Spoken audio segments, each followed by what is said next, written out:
करें, दिव्य संतानों की उत्पत्ति करो। दिव्य संतान मनुर्भवा जनया दैव्यम जन्म, मनुष्य बनो और मनुष्य बनकर दिव्य संतानों की उत्पत्ति करो। कैसे होंगी ये दिव्य संतानें पैदा?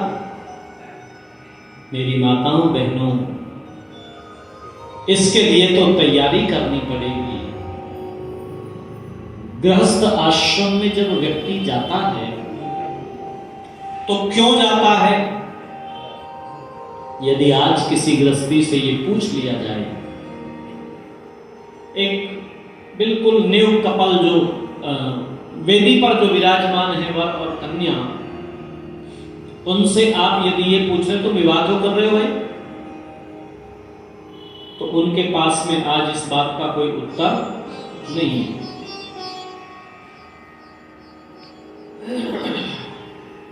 लेकिन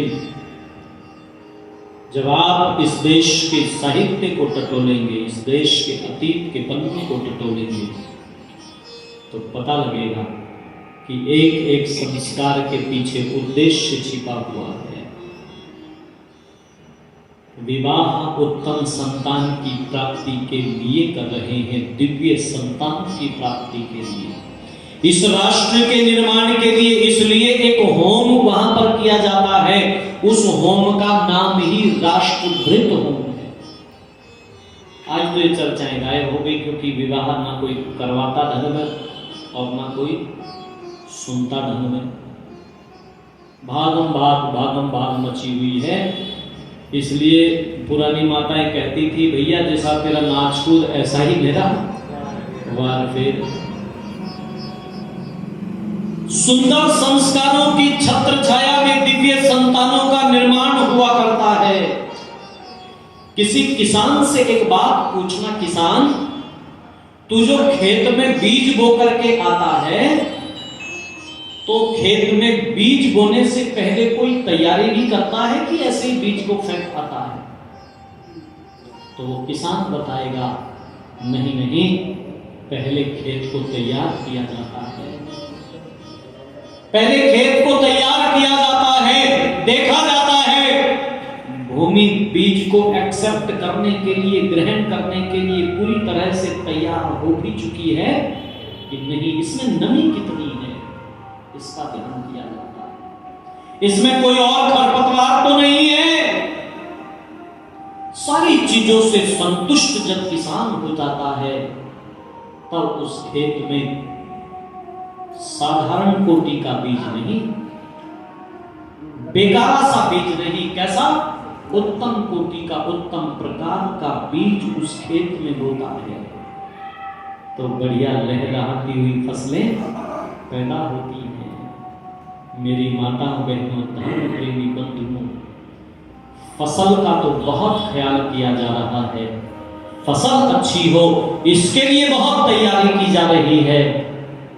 और माफ करना, नस्ल की कोई तैयारी नहीं की जा रही, नस्ल की कोई तैयारी नहीं की जा रही। इसलिए नस्ल बिगड़ गई, क्योंकि संस्कार नहीं दिए गए, कोई तैयारी नहीं की गई। उत्तम जो बीज है, उत्तम जो बिंदु है शरीर के, उनको तो फेंक दिया गया। अभी नहीं जी, 2 वर्ष अभी हम बच्चे की प्लानिंग नहीं करेंगे। नियम संयम से तो रहोगे नहीं आप।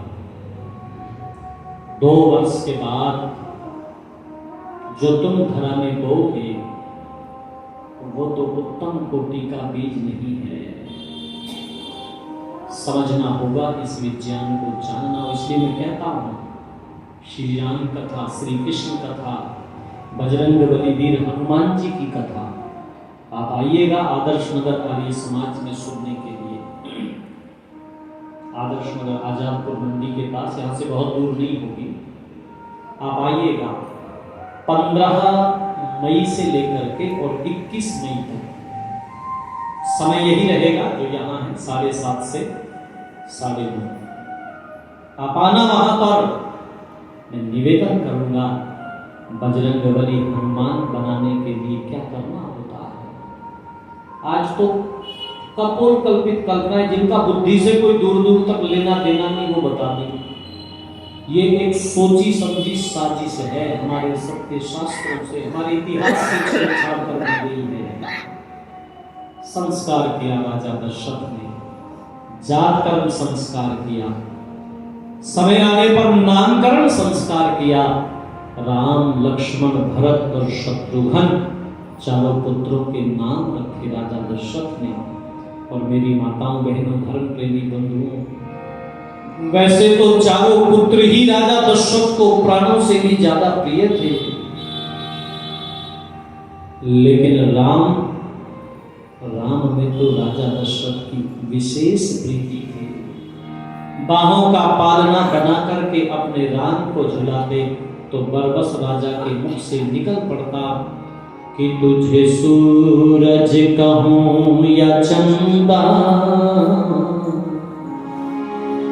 तुझे दीप कहूं या तारा, मेरा नाम करेगा रोशन, जग में मेरा नाम दुलारा। वो मेरा नाम करेगा रोशन, जग में मेरा राम दुलारा। समय तो दौड़ चला, इसलिए मुझे रुकना होगा इस निवेदन के साथ कि कल आप समय से पधारिएगा। कल की कथा यहीं से आगे बढ़ाएंगे। आज की कथा यहीं पर विराम लेगी। आइए दो पंक्ति मिलकर के गुनगुनाएंगे कि हम राम जी के राम जी हमारे, हम राम जी के राम जी हमारे, हम राम जी के राम जी हमारे, हम राम जी के राम जी हमारे हैं। आरियों की आँख के तारे हैं, आरियों की आँख के तारे हैं, हम राम जी के राम जी हमारे हैं। बोलो, हम राम जी के राम जी हमारे हैं। आरियों की आँख के तारे हैं, हम राम जी के राम जी हमारे हैं। जी हम राम जी के राम जी हमारे हैं। जी हम राम जी के राम जी हमारे हैं। जी हम राम जी के राम जी हमारे हैं। बोलिए मर्यादा पुरुषोत्तम श्री रामचंद्र जी महाराज की जय हो। मर्यादा पुरुषोत्तम श्री रामचंद्र जी महाराज की जय हो। आज की कथा यहीं पर विराम लेगी। आप सभी को बहुत बहुत हृदय से साधुवाद। इन्हीं शब्दों के साथ मैं